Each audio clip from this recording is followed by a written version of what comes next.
¿Qué tal? Soy Augusto de la Chuleta Osler y bienvenidos aquí a la Chuleta. A ver, has caído en el lugar indicado. Hoy día tenemos un repaso de pericarditis súper completo, porque tenemos ilustración, dibujo explicativo, tenemos una narrativa, una historia, tenemos también electrocardiogramas, tenemos radiografías y ecografías, así que no te lo puedes perder. Vamos a hablar de varias cosas del paciente, cómo se presenta el paciente en el cual vamos a sospechar la pericarditis, cuál es el proceso diagnóstico a través de los electros, y de la radiografía y de la eco, ¿no? Vamos a hablar acerca del derrame pericárdico, vamos a hablar acerca del tratamiento de forma muy detallada, vamos a también hablar del destino, si el paciente se puede ir a su casa o si tiene que ingresar. Si ingresa, tienen que ingresar a interna, a cardio o cuidados intensivos. Y vamos a hablar acerca del pronóstico también. Como siempre, con un dibujo central. No es la primera vez que hablamos de pericarditis en el blog. Creo que es una de las primeras veces que hacemos un video explicativo del mismo. Seguramente encontrarás otros dibujos con el aspecto del paciente que se toca el pecho, con diagramas explicativos del electrocardiograma. Pero lo que vamos a hacer ahora es, como siempre, no me gusta presentar la información como en una lista, en una caja, con una serie de datos, sino en una narrativa, en un cuento, ¿no? Que te permita más o menos revivir cómo es el paciente que llega a la guardia donde trabajas, y pues recordar de los detalles importantes que hay que tener en cuenta, ¿no? Entonces, este primer párrafo es básicamente el paciente prototipo, ¿no? Una de las cosas que quiero que quede claro, y vamos a decirlo desde el inicio, es que la pericarditis es un diagnóstico de exclusión. O sea, es verdad que tiene sus criterios diagnósticos y es verdad que el paciente puede ser muy característico, sobre todo porque por los antecedentes y por el aspecto, a lo mejor no pensamos otras cosas u otras cosas son menos probables, pero la enfermedad coronaria sigue siendo muy prevalente, sigue siendo la que más mata, la que más incapacita, entonces no la podemos dejar de lado. Entonces, cuando tengamos un paciente con dolor torácico y sospechamos pericarditis, tiene que ser un diagnóstico de exclusión. Yo tengo que excluir otras cosas antes de decir, vale, esto es pericarditis. Y eso quiero que quede claro de entrada, ¿de acuerdo? Así presentemos pacientes prototipos, así en los exámenes te enseñen cómo sospechar la pericarditis y que eso es una pericarditis, así los adjuntos te digan es una pericarditis, es un diagnóstico de exclusión, y eso tenemos que tenerlo súper en claro. Mucha atención al primer párrafo, dice: hombre de 29 años, no hipertenso, no diabético, no fumador, ¿no? O sea, es una persona joven, y luego te dicen que practica el ciclismo, o sea que es deportista. Tiene un dolor torácico izquierdo, no irradiado, o sea, ya te dicen que las características de este dolor no son coronarias, ¿no? Que los antecedentes del paciente hacen que tengan poco riesgo de enfermedad coronaria, pero repito, no lo podemos descartar. Ahora dice, si bien es cierto, el dolor es como una puñalada, no como un peso. Dice, se señala el peso con dedos y dice que está mejor sentado, y eso es muy común. Los pacientes con pericarditis suelen estar peor en decúbito y parece que sentados o en prono estuvieran hasta mejor. Entonces lo vemos sentados, tocarnos el pecho con los dedos y un poquito inclinados hacia adelante, ¿no? Porque dicen que así se alivian. Dice que empezó hace 2 días de forma progresiva, ¿no? No es el típico infarto que puede ser la oclusión coronaria, puede ser el dolor súbito de un momento a otro. Dice, hace 2 semanas tuvo un cuadro viral respiratorio y gastroenterítico y la actividad física empeoró el dolor. Nota que le cuesta respirar y palpitaciones. Muy importante este detalle, ¿no? Si bien es cierto, 50% de las pericarditis se establecen son idiopáticas y se rotulan de idiopáticas, la causa es viral.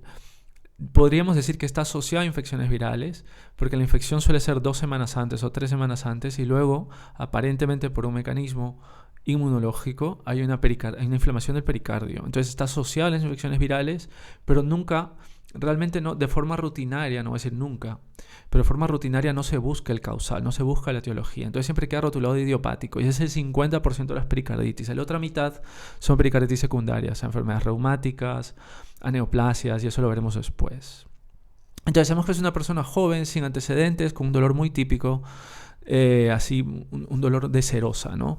Tipo puñalada, se modifica con la posición, y luego dice que se empeora con la actividad física, y es porque los pacientes, la inflamación del pericardio por contigüidad inflama el miocardio y puede producir alteraciones no solamente mecánicas. Si el derrame es muy poquito, alteraciones mecánicas no van a haber, pero pueden haber alteraciones de electroconducción. O sea, el paciente con pericarditis puede tener taquiarritmias, si son taquicardias inusales. Y repito, la clínica puede empeorar o reactivarse con la actividad física. Ahora dice, y esto puede confundir con el coronario, porque el coronario también le duele con la actividad física. Dice aquí, despierto, alerta, orientado, o sea que parece que está bien de neurológico. con una frecuencia cardíaca de 100, está un poco taquicárdico, un poco hipertenso con 140-90 y un poquito taquipneico, 12 respiraciones minuto y satura bien. Entonces, si bien es cierto no está inestable porque no está hipotenso y la taquicardia tampoco es brutal y el paciente está despierto, o sea, no hay fallo orgánico múltiple, sí está un poquito hipertenso y está un poquito taquicárdico y taquipneico. Y esto puede ser por el dolor y también por la misma enfermedad. Pero no hay palidez, no hay diaforesis y vean que la auscultación parece normal, el murmullo vesicular sin ruidos añadidos. Y dice aquí, en apnea notamos roce pericárdico. Esto es muy importante, el roce pericárdico suena, usted pones el fonendoscopio, el estetoscopio en el ápex y le dice al paciente que deje respirar, que haga apnea. Señor, señora, no respire un momento y vas a escuchar el sonido de un roncus, ese roncus lo vas a notar con un ritmo regular, es decir, con los latidos. Es como un roncus con los latidos, ¿no? Tampoco es que hay que ser expertos, no lo tienes que encontrar, que acordarte de él. Acuérdate que hay un contexto clínico, pero si tienes un paciente en el que sospechas pericarditis, dile que haga apnea y probablemente escuchas roce pericárdico, ¿de acuerdo? Que es como un roncus que aparece en apnea, o sea, el paciente no está respirando y con ritmos de la frecuencia cardíaca. Entonces el paciente está estable y como siempre en todo paciente con dolor torácico, sea la causa que sea, hay que hacer un electrocardiograma y una placa de tórax. Entonces vamos a echarle un vistazo al electrocardiograma. Y aquí tenemos el electrocardiograma del paciente, ¿no? Y lo primero que nos llama la atención, empezando por el plano frontal, ¿no? Las primeras derivaciones son estas sonrisas en el ST. ¿No? Tenemos un QRS aquí y vean cómo en 2 incluso la T parece ser más alta, lo cual nos llama la atención. 1 es una derivación izquierda, R es una derivación derecha y vean cómo R es el espejo de 1. Si en 1 sonríe, en R parece que estuviera triste. Pero tiene esa concavidad superior, ¿no? En las derivaciones izquierdas. Se ve menos en OVL, que debería ser congruente con 1. Se ve menos en OVF, pero se ve. Y AVF es congruente con 2. O sea, que tenemos esta sonrisa en el ST en varias caras, ¿no? En varias caras. Vamos a ver el plano horizontal y las sonrisas están presentes también en 5, en 6, en 4 un poco menos, pero el ST va como en sonrisa. En 3 y en 2 mucho menos y en 1 pues realmente no se ve mucho. Entonces tenemos esta elevación del ST que aparece en varias caras. Lo he visto en cara inferior, en cara anterior y en cara lateral, ¿no? Y esto es lo que llaman elevación del ST con concavidad superior, widespread.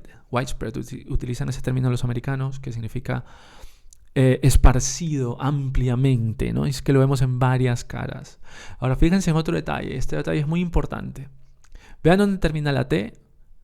El TP, o sea, el segmento entre la T y la P, observen el cursor, vean cómo va bajando.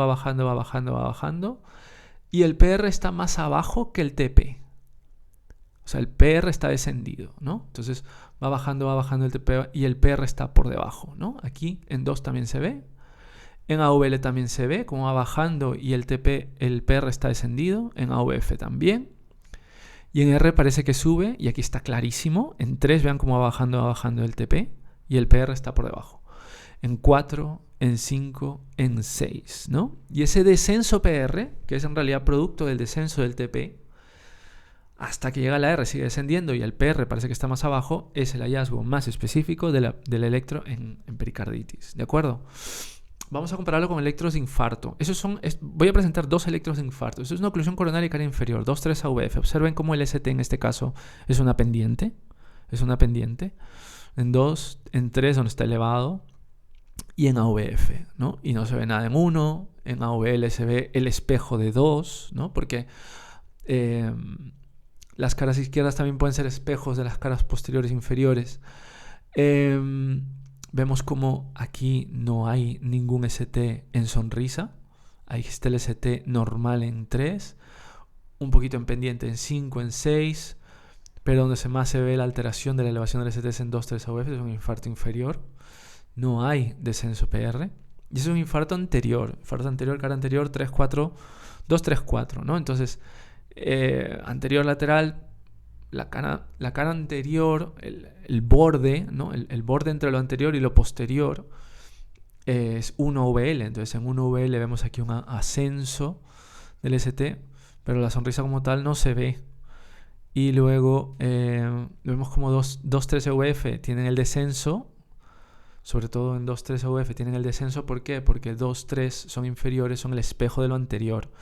Entonces aquí sí que se ve, vean, 2, 3, 4, 5, la elevación del ST y las T súper picudas. Es un infarto hiperagudo. Pero no es la típica sonrisa. Podríamos decir que es una curva el ST, pero no es la típica sonrisa si lo comparamos con la sonrisa, la concavidad superior de la pericarditis. Aquí estamos de nuevo en la pericarditis, observen la sonrisa y el descenso progresivo del TP y el descenso PR, ¿no? La pendiente del TP y el descenso PR. Y vemos cómo es widespread, ¿no? Cara anterolateral, en varias derivaciones de varias caras se ve la sonrisa, la concavidad superior del ST, ¿vale? Son los cambios electrocardiográficos. Y esta es la radiografía del paciente donde no se ve mayor cosa. De hecho, es un radio de tórax normal. ¿Qué ocurre? Que los derrames pericárdicos, este es un corazón. Vemos como el diámetro del corazón no ocupa la mitad del tórax, ¿no? No ocupa más del 50% del espacio entre los bordes más amplios del tórax, ¿no? El índice cardiotorácico no está aumentado. Pero no significa que no hay derrame. Y esto es muy importante. Los derrames pericárdicos en la radiografía de tórax se ven a partir de los 200 centímetros cúbicos. O sea, tienen que ser un derramazo.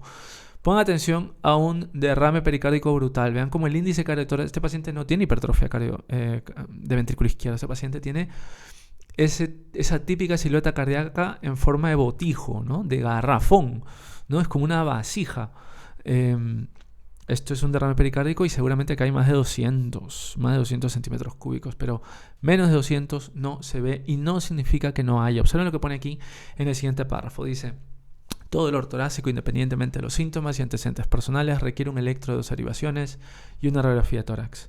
Si bien la placa de nuestro paciente es normal, el electro revela un descenso PR, una elevación del ST en ambos planos, en varias derivaciones con concavidad superior. La pericarditis es un diagnóstico de exclusión, así que completaremos el estudio con biomarcadores, o sea, marcadores de inflamación sistémica, PCR, o sea, proteína reactiva, velocidad de sedimentación globular y por supuesto troponinas, que es lo más sensible y específico.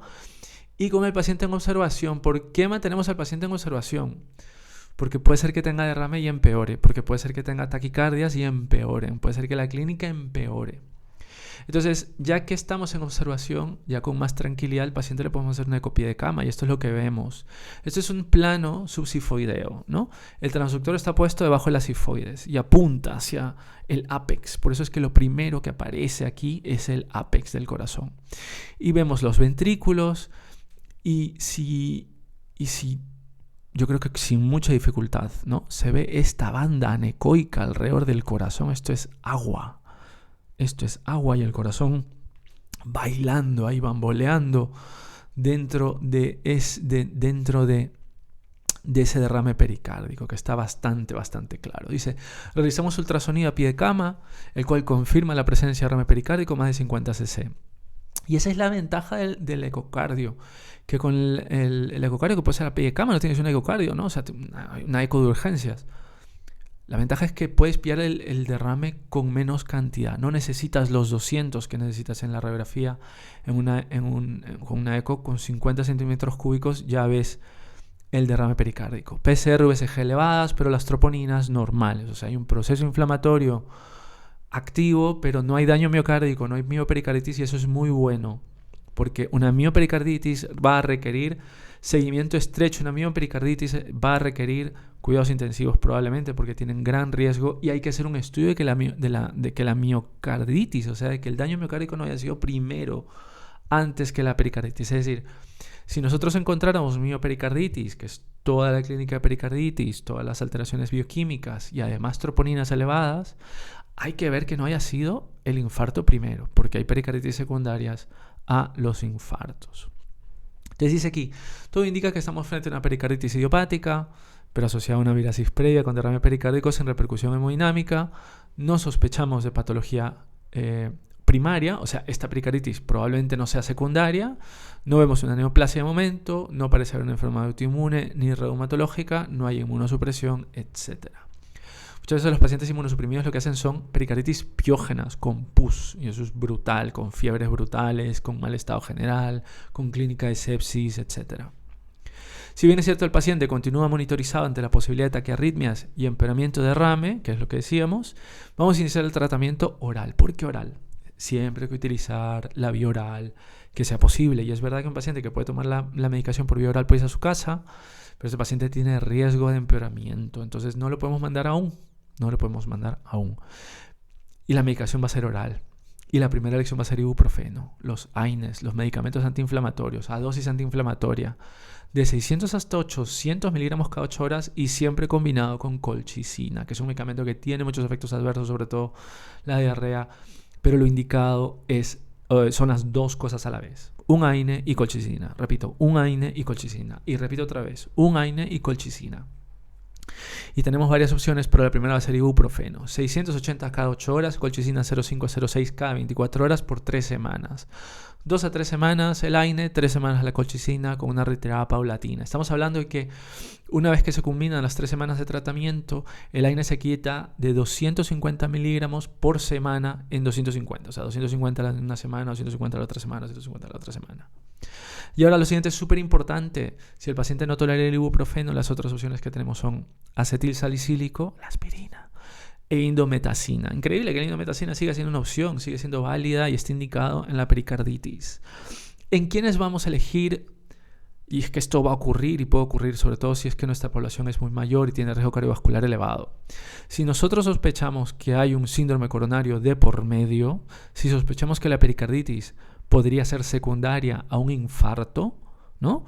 La primera elección va a ser aspirina. Lógico, ¿no? Porque a su vez va a prevenir mayores oclusiones coronarias. Entonces, solamente esos pacientes con gran riesgo de infarto con pericarditis o que la clínica es de coronario, sospechamos la enfermedad coronaria y la pericarditis secundaria, la primera opción va a ser aspirina con colchicina, por supuesto.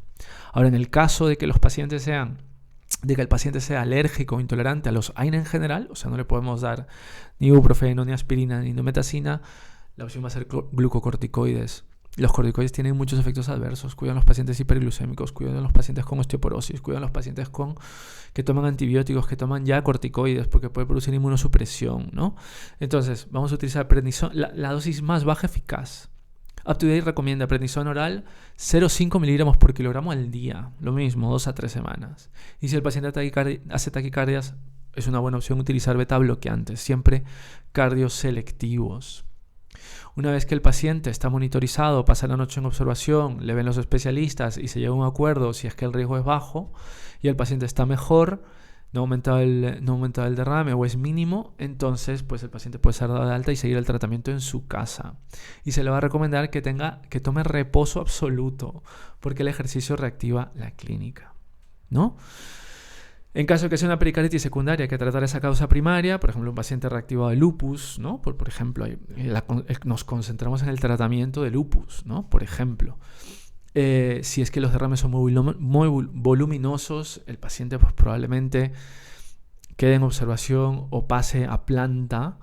Acuérdense que los derrames muy voluminosos pueden generar alteraciones mecánicas, el corazón no se llena bien, no bombea bien y puede producirse un taponamiento cardíaco y shock obstructivo con parada cardíaca, ¿no?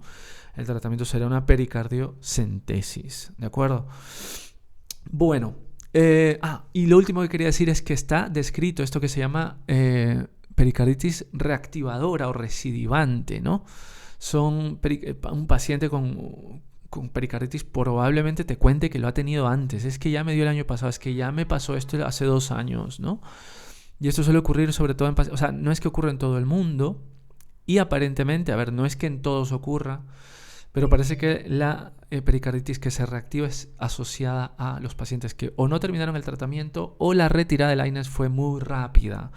Acuérdense que tiene que ser lentamente. Bueno, vamos a dejar el dibujo en la galería, lo pondremos si no hoy más tarde.